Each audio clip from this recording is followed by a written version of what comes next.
Welcome to Debra Granik in Conversation, a MIFF Talks event presented in partnership with the Australian Directors Guild. This year, the MIFF Talks program is presented by The Age. Debra Granik is an American filmmaker whose first feature film was Down to the Bone, which she directed and co-wrote. It world premiered at the Sundance Film Festival, where Debra won the Directing Award and the film star Vera Farmiga won a special jury prize. Debra went on to direct and co-write Winter's Bone, which was nominated for 4 Academy Awards.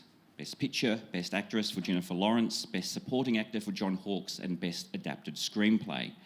In 2010, Debra completed her documentary feature Stray Dog, and her new film as director and co-writer Leave No Trace premiered at Sundance, screened in the Cannes Directors Fortnight, and is screening this year at MIFF. Moderating at today's event is Miranda Nation, an Australian filmmaker whose first short film, Eli the Invincible, won the SBS Programming Award at Flickerfest and was selected for MIFF, where Miranda participated in the Accelerator Lab for Emerging Australian Directors. Her short film Perception won the Dendy Award for Best Short Film at the Sydney Film Festival, was nominated for an ATCA Award and had its international premiere at Clermont-Ferrand. In 2015, Miranda received a Director's Acclaim grant from Screen Australia to work as Director's Attachment on Kate Shortland's feature film Berlin Syndrome. Supported by the MIFF Premiere Fund, Miranda's debut feature film Undertow will world premiere this year at MIFF this Thursday night. I would now like to hand you over to Debra and Miranda. Thanks, Thomas.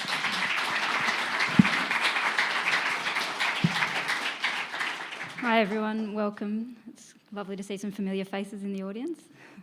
This is an ADG event. I'm wondering how many people in the audience are fellow filmmakers.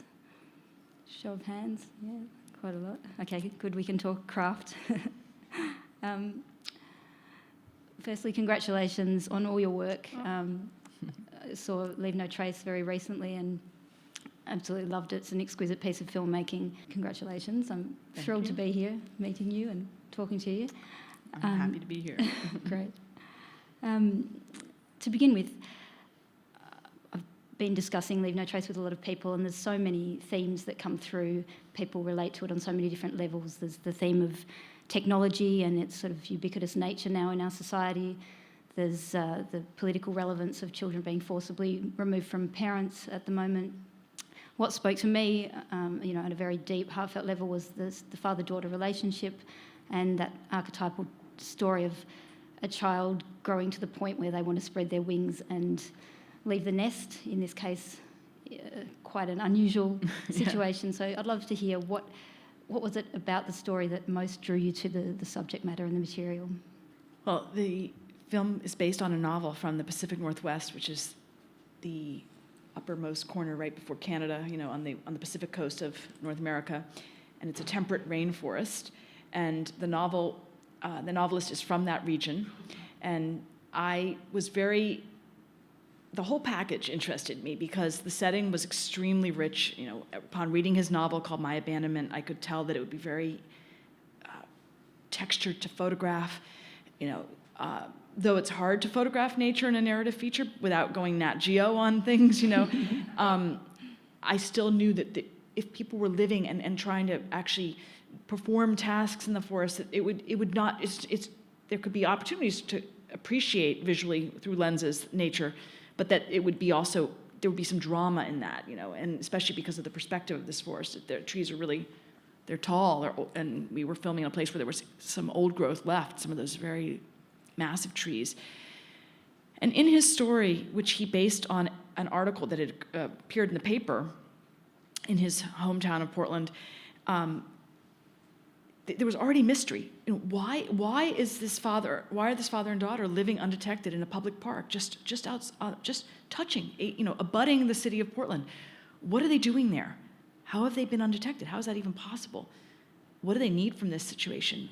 What do they not want to be a part of? And should they be captured, or when they were captured, what would become of them? And so this novel was operating on a lot of different levels. It was the here and now of just seeing people in a rich environment. It was immediately cracking open some massive themes about why do we choose the lifestyles we do, and what would happen if you wanted to get out of one and try another, and do people without property even have a choice about what lifestyle they ever will pursue? Without property, how do you actually ever go against the grain? Unless you become sort of a pariah status. There's a difference between being self-extricating versus being someone who's unhoused and on the streets. And then, of course, as you mentioned, inside that, there are these two characters who are living in a very intense dyad relationship, which would be, parent and child, but in this case, a parent and child who complement each other in very specific ways, but who also have some very, like all family members, salient differences that will require different needs going forward. So that's already a tension. Leaving the nest is something every sapien has to do. But how we do it, we never tire of reading how that goes, right? Because cleaving yourself from someone that you love or that has influenced you or that you've been dependent on, any of the above or all of the above, is one of the things that, to be human, must happen at times, and yet it sort of never gets easy, really, unless it's an outright emancipation and liberation where you're just so done with whoever's held you back or who's not been good to be around. And then we're talking about a different thing. But in this case, our characters aren't in that situation. They're still very inextricably linked to each other, and their functioning really is very co-determined. They really are a team. It's almost like, who can ask for more? You open a book and it's got these things, and your mind is already being jogged in all these directions. That to me is a checklist of things that it could be, or tell me, wow, this is pretty. This could pop on screen. This could be something, and it was filmable. It's doable. There's nothing highfalutin about it. A lot of the things that were going to be filmed are very low key in terms of photography or how one approaches that from a narrative filmmaking perspective. So that whole bundle is how I got involved. And so can you speak a little bit about the adaptation process? Because I know there are some quite large differences between what happens in the novel. Some would even argue some more dramatic events that happen in the novel that have been left out of the film. Yeah. Did you also go back and research the real story that was based on? Did both influence the film, etc.? Yeah, well, so in this story, there was no really additional research. The author had done what he did, which was based on two brief articles. The the Tom character was a minor, and so social services, out of a very important need, closed those cases. That that child is no longer available for like public scrutiny, and it's not okay just to start to like pry open someone's life and keep exposing them, especially in this case. It felt exceptionally tender, to try to make public and expose people who have so deliberately tried to be undetected. I mean, that's to me almost like in itself an essential tension of this. And it was brought out in his book much more, right? In the film, there's a tiny reference where the man that gives them the housing that sort of signs on to see if he can kind of provide housing and an internship for the father, the tree farmer, makes this very passing remark, and the social worker sort of shuts him down. He says, "When I read about you in the paper." That's right. Everyone wants to live like a lot of people. And wish we they had could cut a live scene like where he shows her the little. He goes, "Have you ever seen the article on you guys?" And he passes it to Tom, and she's reading it. And I like the scene very much because she's just like, why'd they want to write about us, And then he actually expands on that a little bit, just the idea that people maybe actually were projecting a lot onto them, And but the fact remains that was in direct, I would say, direct opposition to what he was striving for, right? In terms of being an unknown, a gray man. And so the adaptation deviated hugely towards the second half. So the novelist and my screenplay, or our screenplay, is following the basic setup of the article. Encampment in a public park. Rangers detected them after many years of living there. It was a chance. It was sort of a fluke that caused them to be detected. And they were placed on a farm, and that's all that was known. And there's a second article that they actually had fled the farm. fled again. Right, And right. was anything ever known about them after that? Correct, right. So, I think ultimately They were found again. And detectives could have, I'm sure, tracked down the father, and I think, again, they were trying to protect her identity a bit, so she folded in somewhere, and I think her father was becoming increasingly psychiatrically unstable.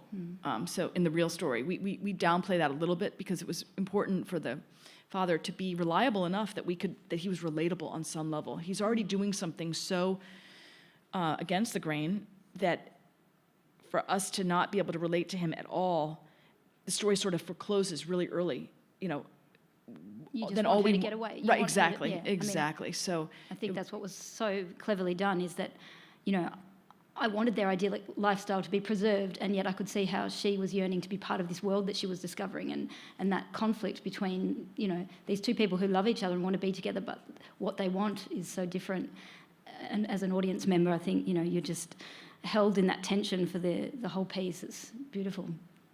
Well, I'm glad that worked because that was a hard part of the film to solve. Okay, And but then so the deviation even further goes that so Peter Rock, in a conversation with him, with the author, I was able to kind of confess to him that I couldn't relate to one part of the second half of the novel in which the father was murdered in a way that was, or he was a grisly death. I mean, call it was a murder, that they found some people that are nefarious in the woods actually sort of slightly entrap him, and it comes to a very bad end. And I said to him really honestly, I said, that's just the part of the novel that I don't even know where that comes from.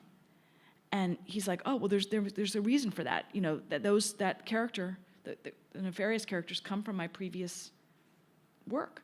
So I latched onto this reality that some regional novelists actually work that way, and maybe mystery writers. I mean, I don't know anything about being an author, but the fact is, I have a hunch that, in the work of screenplay writing and films, it's very frequent that someone that you've conjured for a previous film ends up in your next film, right? That happens all the time, and so I'm thinking it is parallel with or commensurate with novels. And he basically said to me point blank, absolutely, these characters come from something else, and that's why my brain works with them. They're in my imagination, but it makes sense that they didn't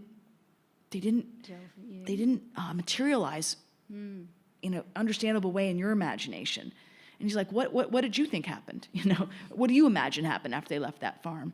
And I told him my thoughts, and he's like, you should go for that. You should at least try a draft. You owe it to your imagination, or you owe it to the process to at least try a draft. Now, the draft can never see the light of day. It can be torn up in 12 seconds, push, delete, whatever it takes. That draft never has to go on, but try it. And that was really wonderful. It was a good moment in the history of this project, because I did feel very emboldened and happy to do that. And then my next stage is very different than his, which is that I then take my screenplay and try to go and do reconnaissance at the real location. So the screenplay is undeniably set in the outskirts of Portland, in the outskirts, and it was important for me and my producing partner to go there. And then, especially because I'm outsider, I come from the complete opposite coast, so you guys know about huge coastal differences in your country, and so I needed to be very much, I had to put my kind of anthropology mode on, right, visual anthropologist, which is take really good notes, ask why, pick up on dialect, pick up on customs, pick up on how people do things here, what really seems to matter, big ardor for the Pacific rainforest, I mean, honestly, if there could be Shintoism in modern day America, it would occur there, worship of trees, it would be there. Pick up on just little details that need to be in there. Should she go down the lane when she's placed at this farm? Who would she find? What are rural kids doing?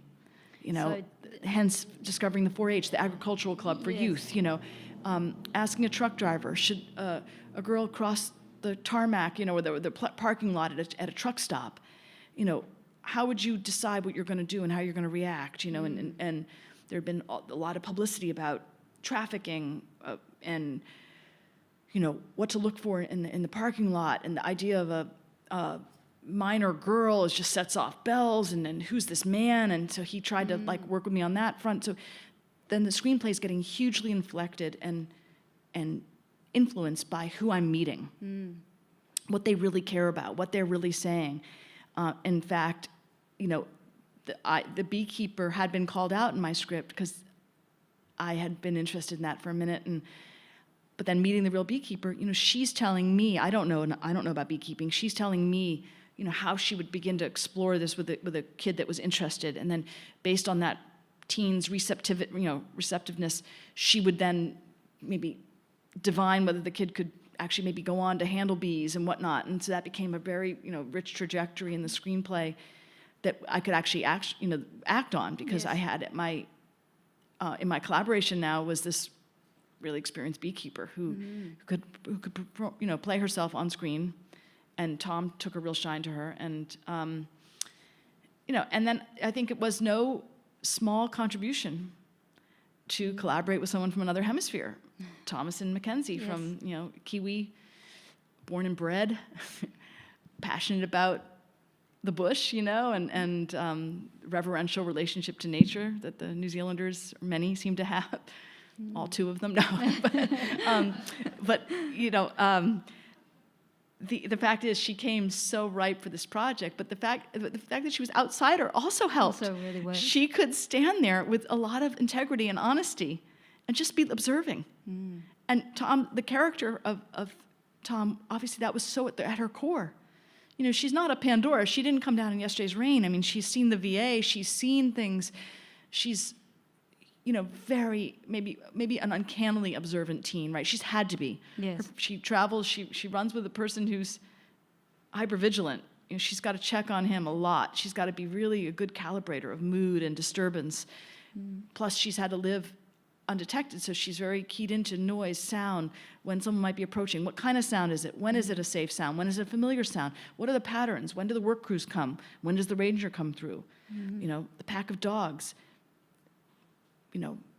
She kind of senses if there's even one more. She's just been a very keen... Well, all that detail is so rich there, the way they live in the camp. How did you create that detail? How did the actors prepare for their roles? So they did get the opportunity. It was very fortuitous that we could work with a skills trainer, someone who she herself had been incredibly accomplished. She had lived 45 days in that same kind of rainforest, even a more austere part of it. 45 days with 2 tools. Wow. And she was a champion, and she's kind of has, rock star status in the primitive skills world, which is a big world, actually. And also very wonderfully and excitingly for me, a world where women do really well. And, I got so much pleasure from just researching what skills they would be doing from YouTube, and just seeing this absolutely wonderful woman in some, I don't know which woods in Germany she was, but she was doing it in the snow, building her shelter.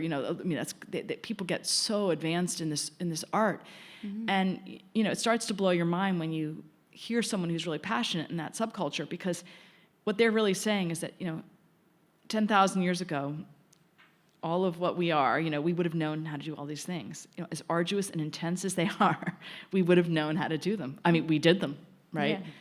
And then very few of us have any of that knowledge left, and primitive skills people are really committed to seeing if they can share some of that, And Tom and Ben, the actors, just really took a shine to it, to the point where they were really practicing on their own, and they were rehearsing, and Tom became really adept at that knife. So what you see on screen is really her feathering that wood to make tinder. She's peeling back pieces that curl to make a very amplified, robust fire starter.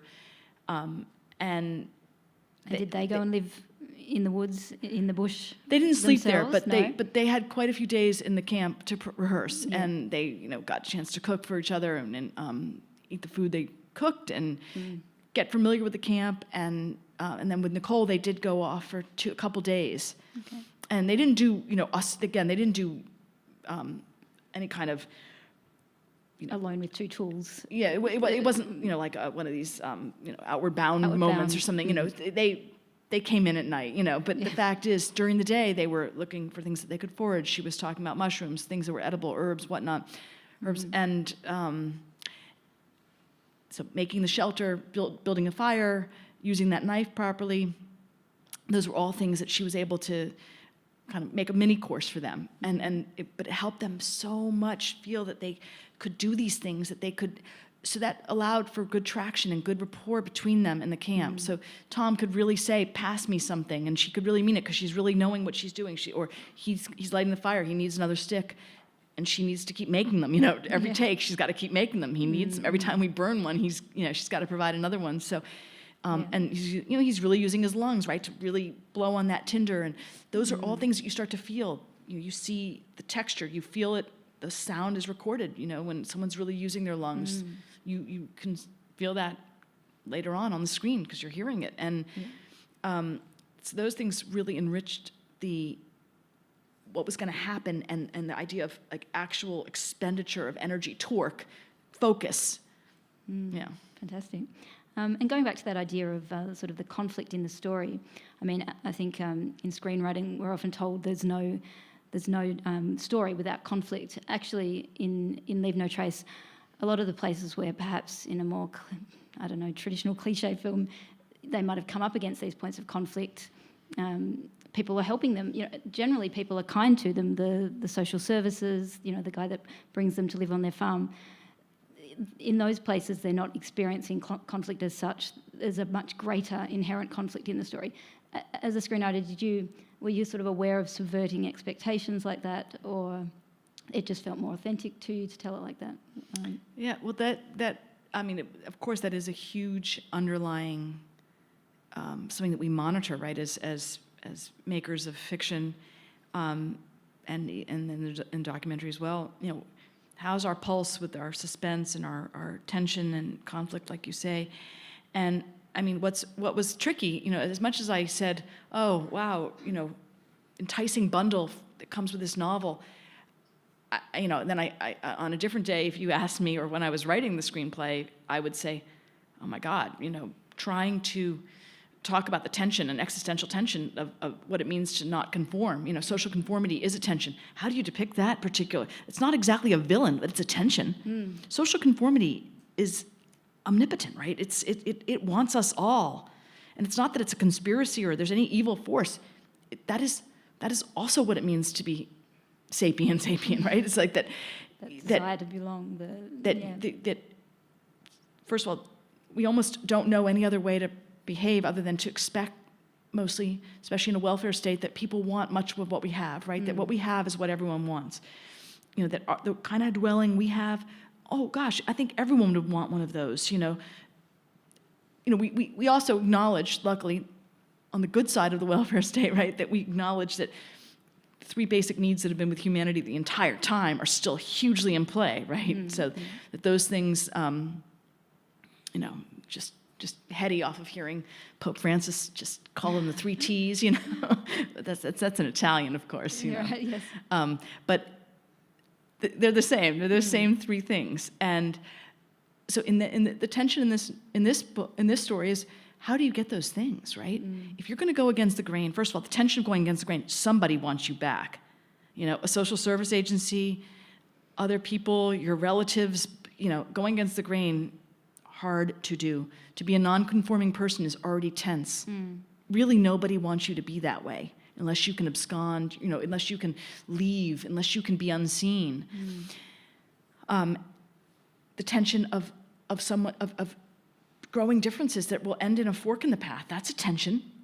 The father feeling that he knows that he can't control her or suppress her, and nor does he want to, but that he felt that it was sort of, I think he felt very convicted that if he could, she has the rest of her life to conform.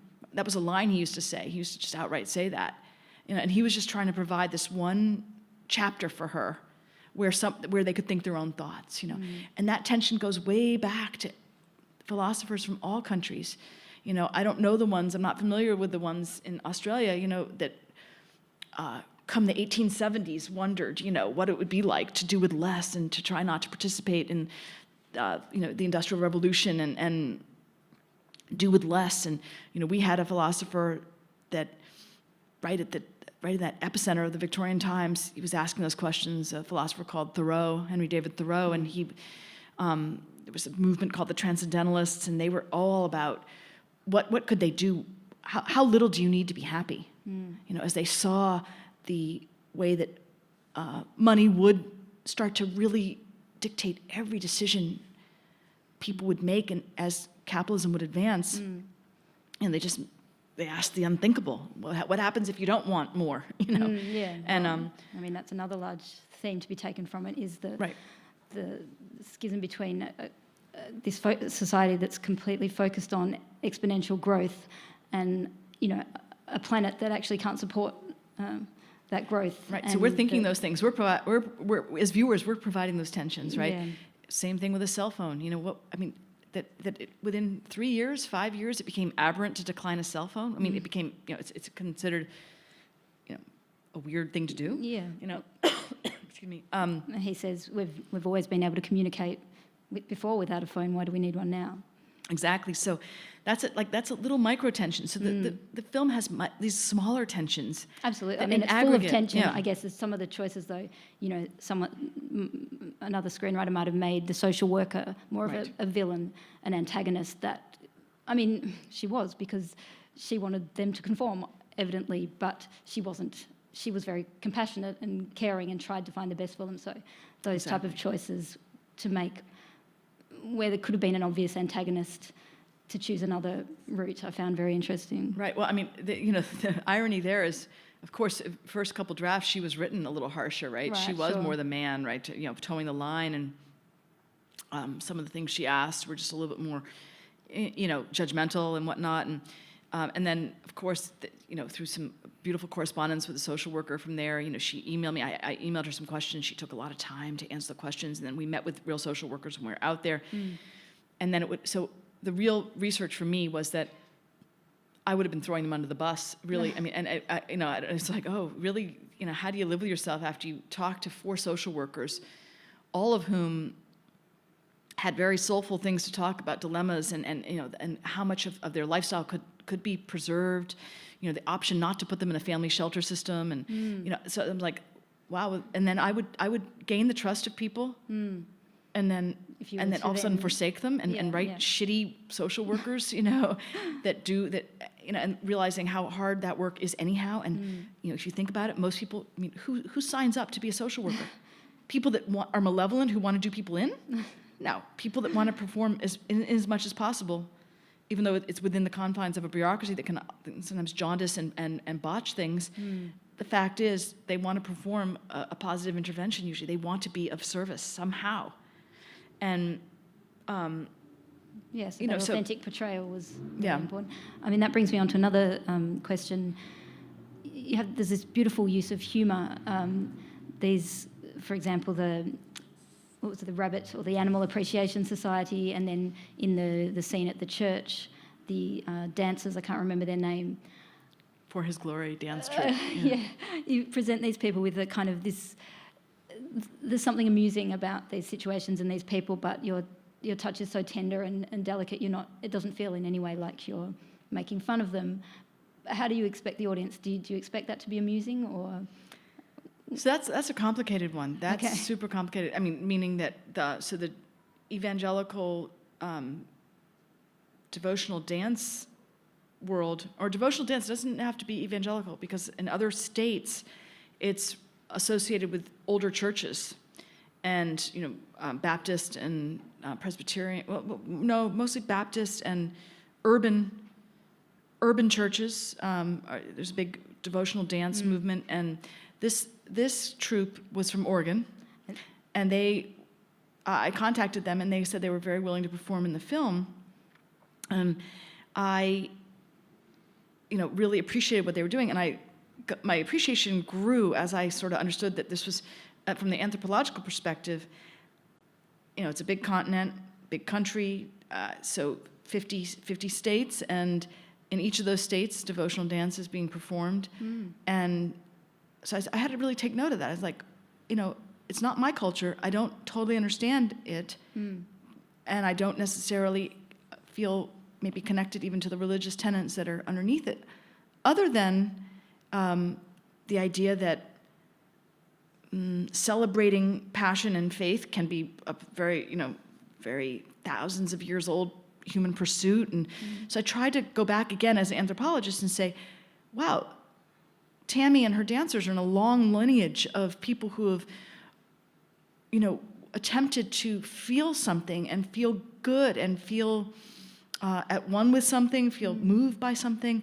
And their citation for their practice is that dance and celebration was very mentioned in the Judeo-Christian Bible, and that it's fallen out a bit, and so part of this current revival is to see if that can be a part of the practice again. To keep people coming to church, keep people interested. There's got to be a reason.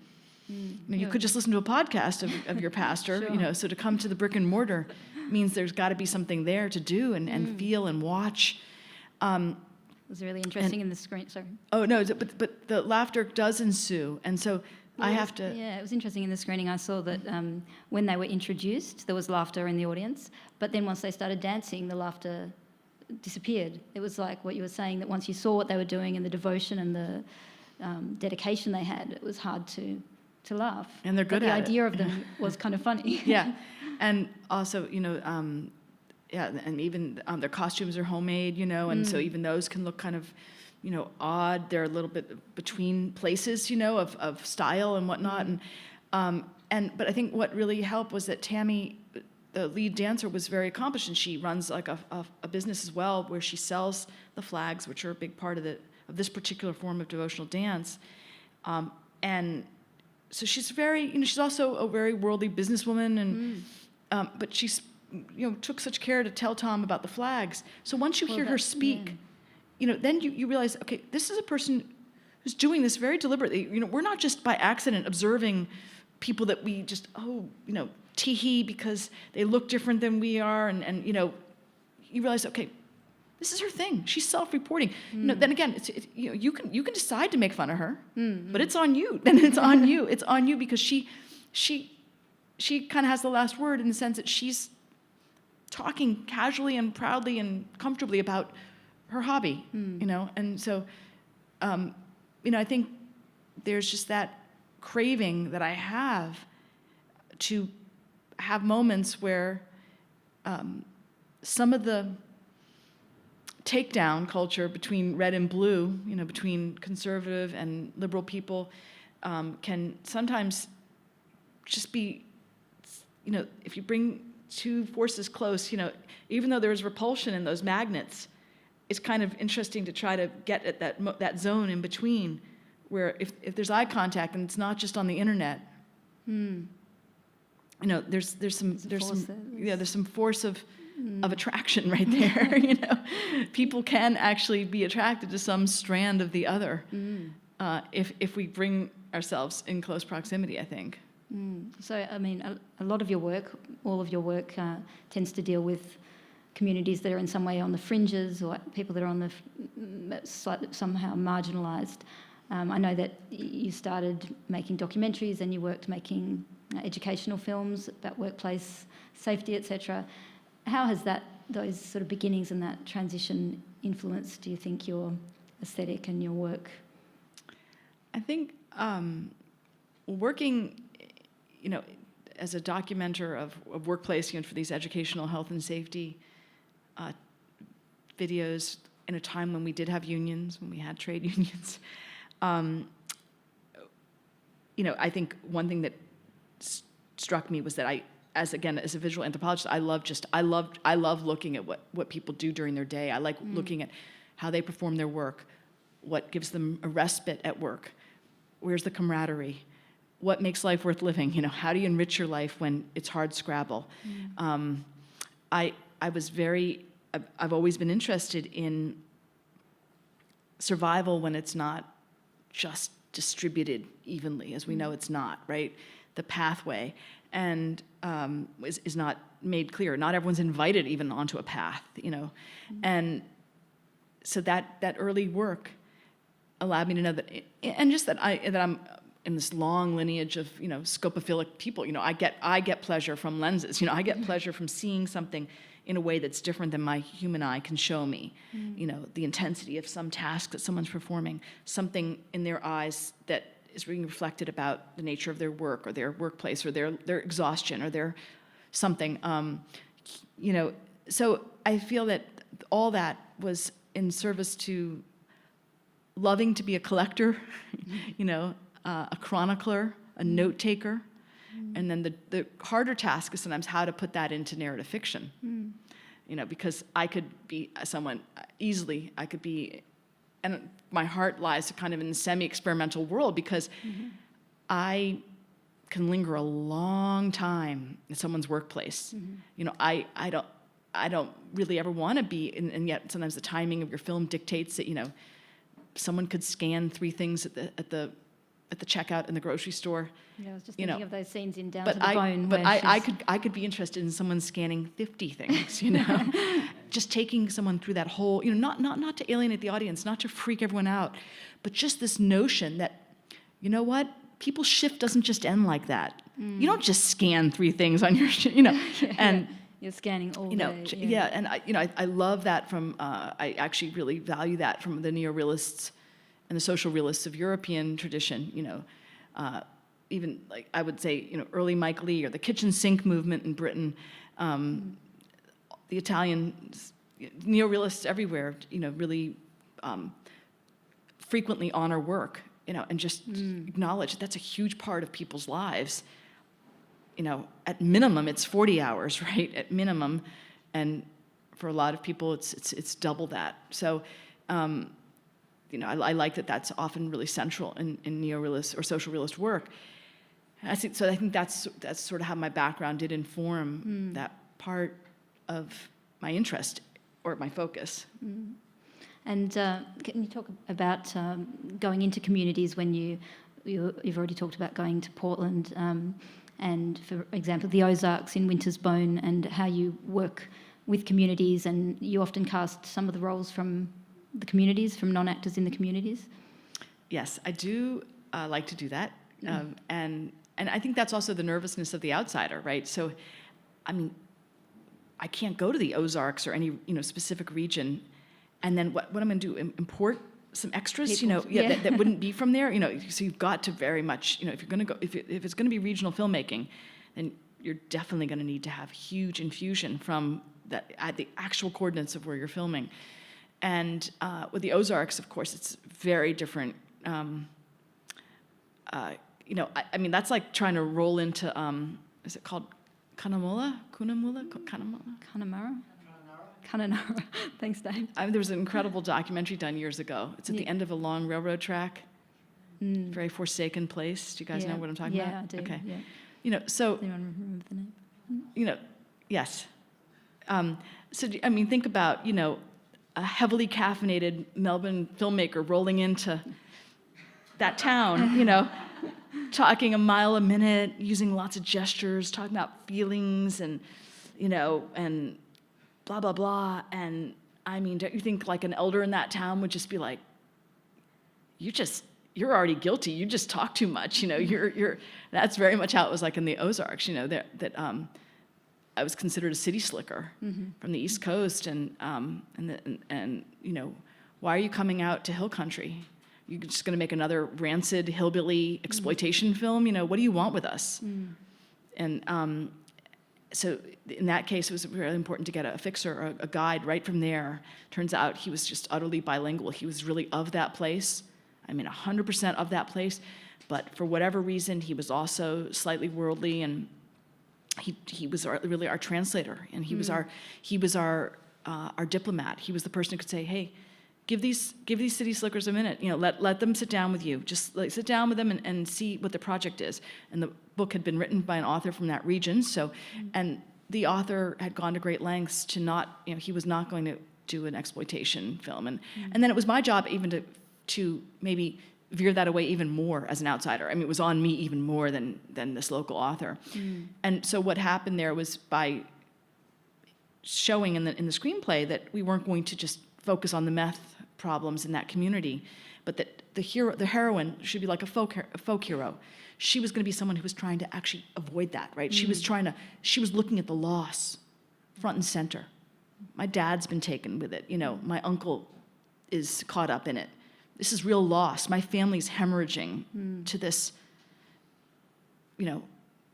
really awful, insidious drug that, is a drug of poverty. And so they, I think, could see that the project was not, it wasn't out to create this negative portraiture. And then once he was able to get us to all talk, then a lot of great collaboration could ensue from that. And we got huge input. We were able to film on a family's property, and they ended up being very influential, playing themselves, and I relied on them heavily. And I relied, one of the children from that piece of property ended up being the little sister. Oh, right. Yeah. It was called out for a boy. We tried to cast boys, but they were from the town, like some of the cities nearby, and their teeth were all fixed, and they had already been in plays, and it was just they were scared of the property. Yeah. The little girl who was running around telling us, how to, where things were, and showing the crew things, and she was like our little assistant, pint-sized little helper. And finally, I just had to beg her mother. I just said, could you broach this with Ashley? Could you see if she wants to play the little sister? And we tried to make it, just a make-believe game. This is your older sister. Really listen to her. All you really have to do is just really listen to her. Follow her directions, meaning if she tells you to come in for dinner, come in for dinner, And it worked out. But other members of the family were sometimes with me, next to the monitor. Yeah. And I'd say, do you believe that? Was that right? And so they would be just bold-faced, frank with me and just say, no. No, that's not how, And so it was so informing, and I was really very reliant on them, and and I think and they so, but there has to be an exchange. What are they getting out of it? So I know what I'm getting out of it, and what are they getting out of it? And I think in this case we were lucky that they were genuinely interested in the filmmaking process, and so that given that their family property was the entire set for the entire film, basically, they had a lot of skin in the game. And of course, then there's also a way to very much do an economic input by a very substantial location fee to the family. And, so there's ways to make some of it work quite well. I mean, but it's not without some problems. There was an incident that was, it seems ludicrous when I repeat it, but it was so real, it was so vivid at the time, where there was this serious misunderstanding where, the protocol by a film crew, when you're going to ask to film all night in someone's house, and keep them up late, is to offer them a room right down the road, offer them a hotel accommodation. And I think somehow the way it got translated was that was a requirement, that they couldn't be in their house while we were filming. And so we get this call saying, we have to withdraw. You cannot film on our property. And this is, we were already kind of deep in. Yeah. You can't film on our property anymore, and we don't want you here. Wow. And Richard, we had to call Richard, the fixer, and say, Richard, what happened? My God, what happened? Oh my God, please talk to them and see what happened. And so it turned out that they thought we were requiring that they vacate, they go and stay in a hotel. And they don't ever vacate their house. And they said, the reason we don't vacate our house is that there are 248 shotguns in the basement, and we don't leave that house unlocked. And I was like, gulp, kind of wish I hadn't known on some level, but the fact is, there we were. And so I'm like, oh, no problem. You do not have to leave your house. In fact, you're right. It would be a lot safer for you to be there, and let's just proceed. And so, there was these times when I did feel so that I had walked, obviously, into a different world, and I had to tread so carefully, and I felt like, one of the big laws that you can't violate is you can't violate it, even if you wanted to. You can only be there by permission. You can't roll in and decide, what's going to come of that? Nothing will result. And in fact, you will be chased off, So it can be. I mean, that's extreme in the sense that the cultural chasm there was really tremendous. Portland, obviously, very different set of circumstances. For that, it was much more about learning something about the woods, learning something about the outdoor skills, learning something about on the logistical and craft level, learning how to shoot in the rain day in and day out, and having a crew that was so experienced. If you live in a temperate rainforest and it rains 7/8 of the year, you know how to make a fully waterproof shoot, and we felt really high. The people that weren't from there felt excited to feel not invincible but flexible, able to do it, and they made it. They were really good teachers. Yeah, fantastic. Yeah. And can you talk about how you cast your leads, what your process is there? Obviously, Jennifer Lawrence was a massive breakout role in Winter's Bone, and people are wondering whether Thomasin McKenzie is going to be the next Jennifer Lawrence. She'll be, as she says, she'll be her own. Yes, she'll be the next Thomasin McKenzie. Yes, exactly. How did you find her being a New Zealander? So she was actively seeking work. Thomasin, was looking for scripts and putting it out there. She's worked quite a lot in New Zealand, hasn't she? Right. She was on a very long running. Shortland Street. Exactly. I don't know if it's a after school series or a soap opera or something. Shortland Street. Yeah. So she had been on that, and then she had done a very hard-hitting drama about sex abuse that was in the PD there, or like a high-ranking police official had participated in something, and so she had been in those, but I didn't know of any of that. I mean, only because those things don't necessarily translate, right? Like they don't. Certain homemade things don't travel. But she got hold of the script and then responded to it and then submitted an audition, and I wasn't aware of it, and of course because I'm clicking on a set of auditions that have been submitted, like videos auditions, and I click on this one and I thought, well, that's super strong, but again, no context. It doesn't say of New Zealand on the bottom. It just says her name, right, and her age accent or something, and right, she had already done sort of a midway accent, so then, but the audition really stuck with me. I was like, oh, I watched many, many more, and I'm like, let's find out who that person is, and they find out, and then of course it's like, oh. She's not on either of the coasts where I could go meet her. She's she's not even in the same hemisphere. So therefore, that immediately put up a little bit of a problem. Like there was no way to even meet her. But then Skype helped with that, and so then conversations ensued, and she was so forthcoming about her interest in the project and the level at which she had read the novel and the screenplay, and she was teeming with ideas, and she's just in every way she could, putting it out there that her interest was sincere and that her level of commitment would be really high.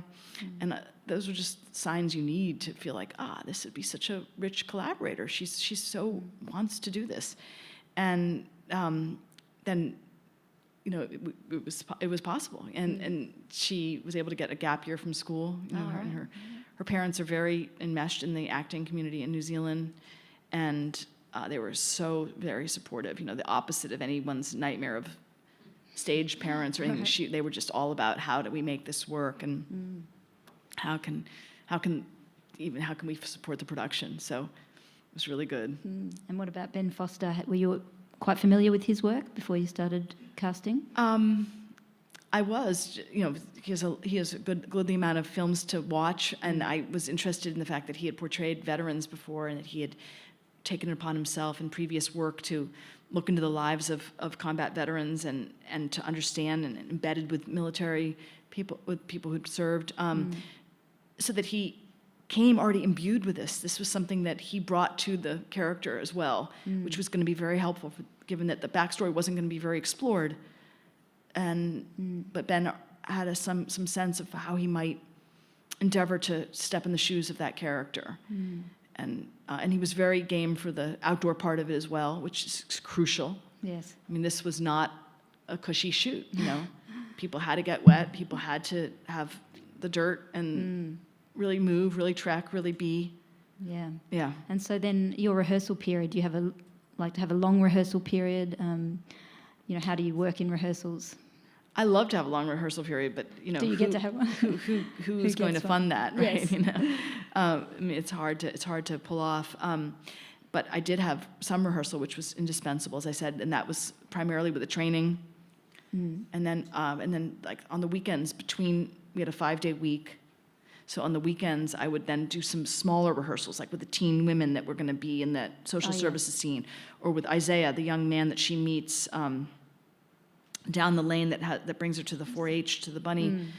The bunny. It was also in Winter's Bone. You Yes. worked with a few actors across. Yeah, I love to do that if I can, and especially because you feel very indebted to when actors stick a project out. If there's any way, crew too. I love, and if there's any way to work again with people that you've thrived with, it's such a undeniable pleasure. Great. I think I'm getting an indication from Thomas that it's time to open up for questions. So, thank you. And yes.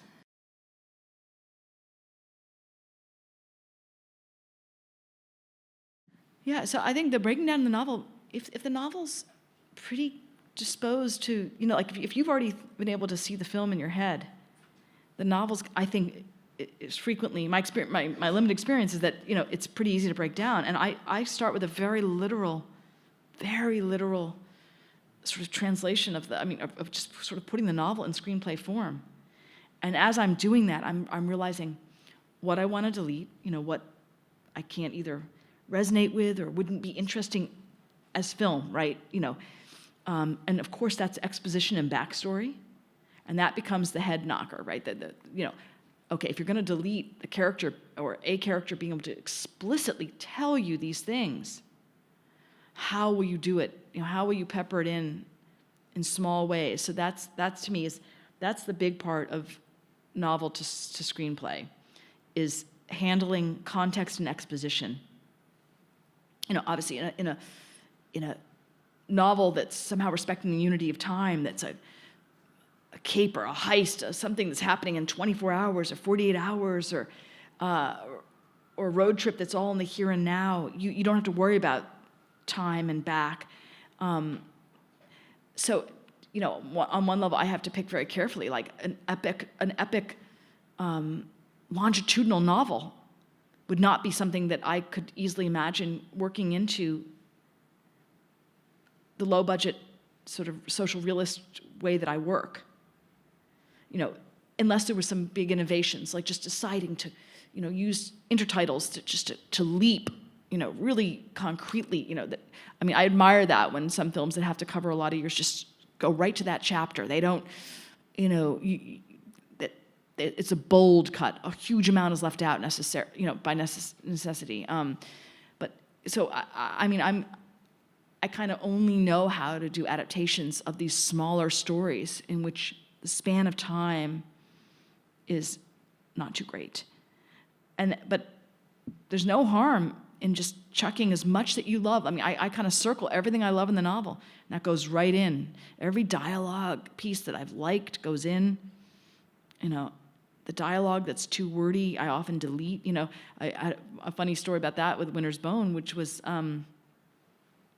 John Hawkes, who plays the uncle Teardrop, the lead character's uncle. There had been some really windy monologues in the book. This guy went on, because he was also sort of the story, the family I want to say, the person that could tell this young girl sort of the history of the family. And at first I thought, okay, we'll try some of them. And then in the end, I started deleting all of them. And because I realized I can't follow a monologue. Monologues are for theater. Most people can't follow a monologue. A speech, someone giving a speech or a sermon, you can mostly follow because we're tuned into the idea that, but just a monologue of in a conversation is really hard for me. I deleted those, and John got his script, and he's like, where are those monologues? And he's like, I worked on those, and he had done that from the book. And I said, I found them really hard to ingest, and he's like, oh, they mean a lot to me. So I knew I had to let him try them, and I knew that they'd come out in editing, but, for me and John, it was important to, he was being so explicit. He was being so absolutely upfront. He wanted to do those. And so, I absolutely, what good will it serve me to override his wishes? It's just not going to work in terms of rapport, and he's going to feel immediately that I squelch his initiative or his something that he feels is an imperative, and so that's an example of, the words were great. The novelist was super talented.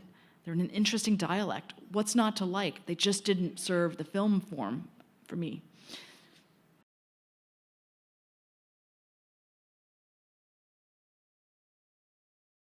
I think, like many directors, I've been trained a certain way on the sort of protocol of set and whatnot, and one thing that was instilled in me, which I really, which I kept to, and was the idea that it's a little bit like what we're talking about with this reference I gave. It's very important to listen to the actor and to allow the actor to do quite a few takes frequently unto his or her what they're feeling, what they think is right first out, out of the gate, and then from there build on some adjustments. And if it's really not working at all,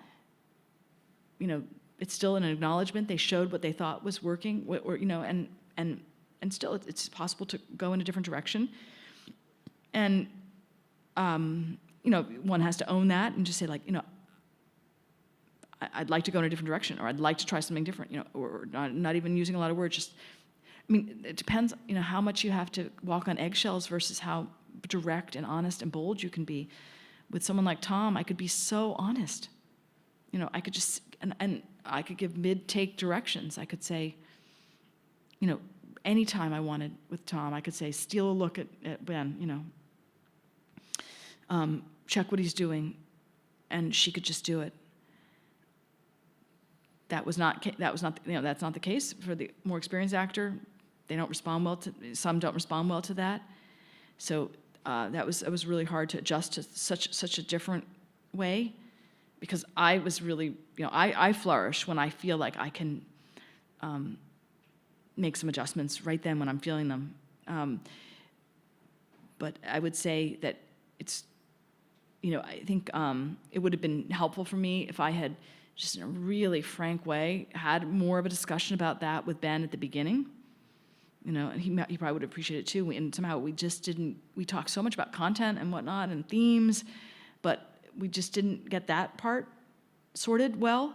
And, it would have been, I think, probably, I don't know if we would have come to a better understanding or not, but the fact is, certainly worth trying, And then with working with non-professionals, people who were really doing those, who maybe are drawing really from life experience, it can be dicey, because then the anxiety of being in the filming setting can really alter what you saw in the improv or in the rehearsal, or what you saw when they were really doing their work.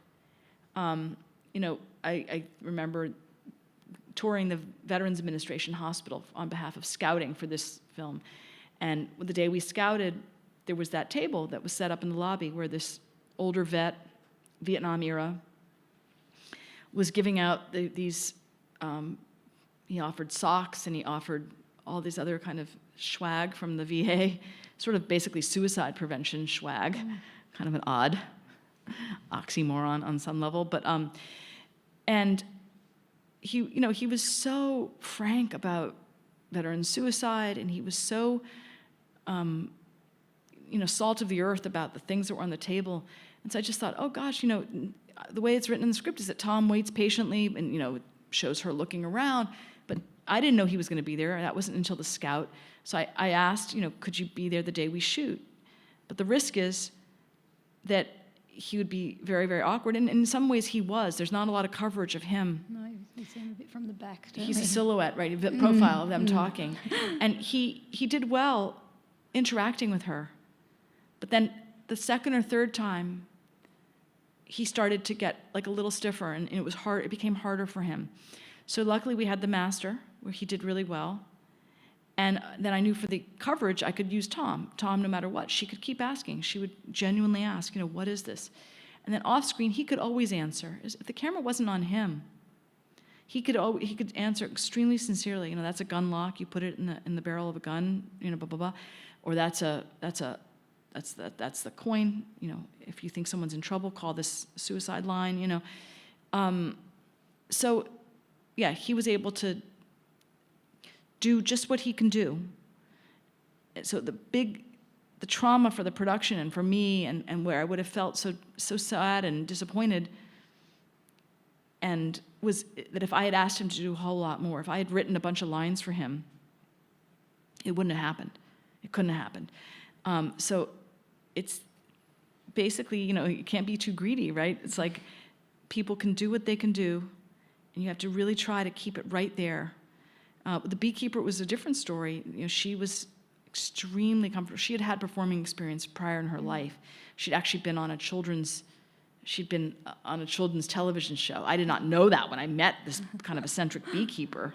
That had been eons before in her life, very long time ago. But so she was so the more that Tom was able, and again, that's relying a lot on an actress like Thomason, right? Tom's really able to ask those questions. Tom has sincere curiosity. Tom can listen patiently and be a very active listener. So it was really quite easy for Sue to be herself, be very sincere about what she wanted to impart about bees, really show Tom how to handle them, really handle them. So that's something where Sue could also forget the camera because she's got, bees on her hands. And so it's case by case. Right now I'm doing a documentary with someone who I love. I think he's very performative, and he's in that kind of cohort that I mentioned this the other night, just when I was here, and it seems to be heavy on my mind. The French director called Laurent Contant, he did the Class, which you guys may know, and 35-hour week, and he has said, and I think it's so true, that in every group of 50 people, there's going to be one person in every group of 50. It doesn't, he's like saying planetary-wise, doesn't matter where you are on this globe, in every 50 people, there's at least one, probably a lot more, but at least one person who is a stellar, charismatic performer of some aspect of their life. And, I really do try very much to stay open to just bumping up against those folks when I can. And so this one man I'm referencing right now, I haven't really tried him on a rigorous narrative situation. I've seen him at work. I've seen him with his cat. I've seen him in his extreme bachelor existence. I've seen him try very hard to do something monumental for him, which is to migrate, to force himself to stop sleeping on the couch and to go into sleep in his bed. That's going to be a big deal for him. And he's able to talk about it in these really rich ways, but I don't know what it's like to actually ask him to perform in settings where they aren't part of his life. I know he'd do well in the work. He by the way, have you seen Leave No Trace? Or? Not yet. So you can look for him. He's the vet that diverts the pills. Oh, yeah. Just a common practice with these completely hideous, unappealing meds that were distributed to American service people by Big Pharma that no one wants to take after, because you... And so I'll give you an example. He had this great line, I can't write the lines of a street-savvy vet who's had 9 lives already and just salt-of-the-earth working-class guy that just knows no bullshit, and I'm a middle class, this is really who I am, it's there's not one point of congruency in terms of how I would write those lines for such a character. He could write those lines, obviously, or say them.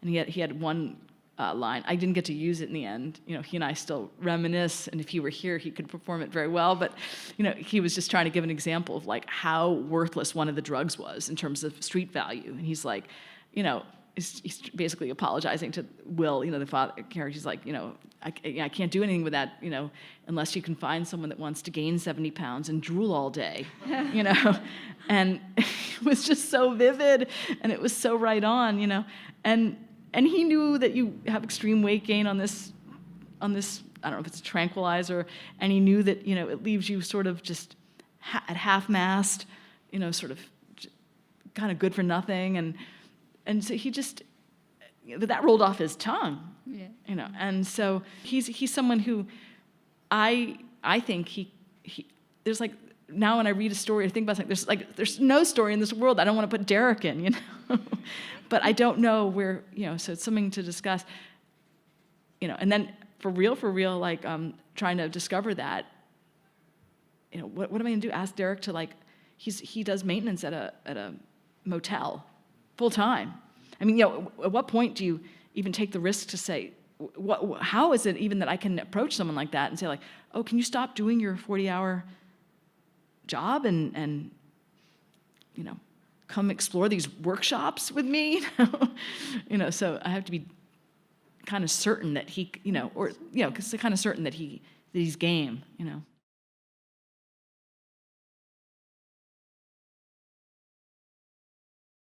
Well, so couple responses. So with the doc and narrative, I like to keep going in both. Like the Derek's in the documentary that we've been filming for a minute now, a couple years actually. So I want to be able to finish that, and I think so that's about life after incarceration. So Derek and the 4 men that he works with, not his main job, but sort of the job that they aspire to, that gives them a lot of pleasure and growth, post-incarceral growth, is that they run a gym. Because the one thing that you can get out of prison is you can come out very buff, very fit, and so we have a very bizarre situation where you have this nation of like post-incarcerated Adonis. It's another freaking weird thing about the country I live in, that we would have such a bizarre kind of confluence of things. But there are a lot of we don't. It's funny that we make films about lots and lots of zombies. I haven't seen one, but I've seen a lot of post-incarcerated, very happening people that need work. But of course, we don't want to make too many films about that. But the fact is, so that leads me to why I can't make. If I wanted to make films about zombies, I could. What you offered was, oh, you can just do about anything right now. And if the post-incarceral men committed a lot of violence or recidivated, I could probably do well there if they had firearms. I mean, Derek's thrown his gun in the Hudson. I mean, the major river that runs through New York.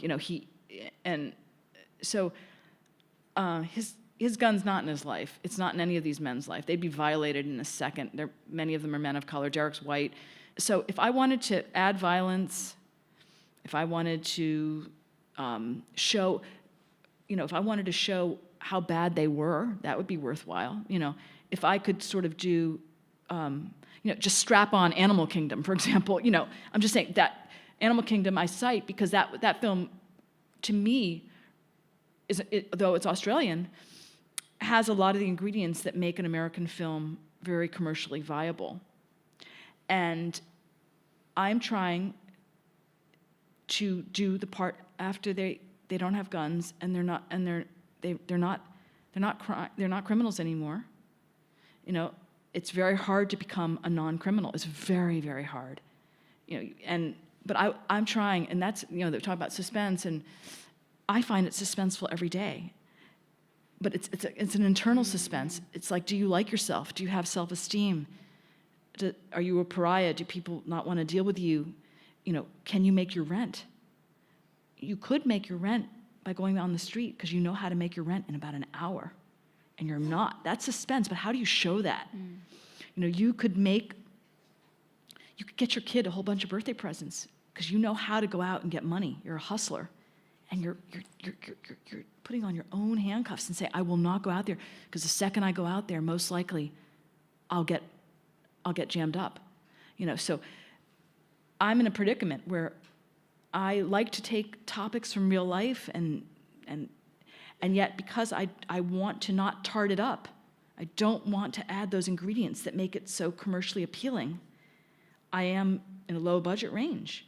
The conundrum is, how can more of us in this room, anyone here who also is interested in, I almost think, it could be this global dogma. I don't know if you guys remember when the Scandinavians were a little bit naughty with their Dogma 95, which I happen to love, but, a dogma that you can be, oxymoron again, a malleable dogma, but the dogma, the idea that a bunch of us around the world would vow to try to, for like the next 2 years, tell films without firearms.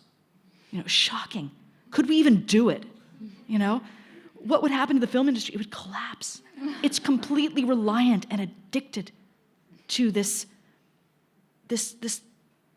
possession and utilization of weaponry, And it's like, I love this, though he was sort of ultra-violent himself, Sam Fuller, an old codger American director, he used to say, what we fear more, metal bullets, dime a dozen. They come out of a gun, as we all know, if it's an automatic, in flurries. They're meaningless, and the bullet of emotion is what we're so scared of.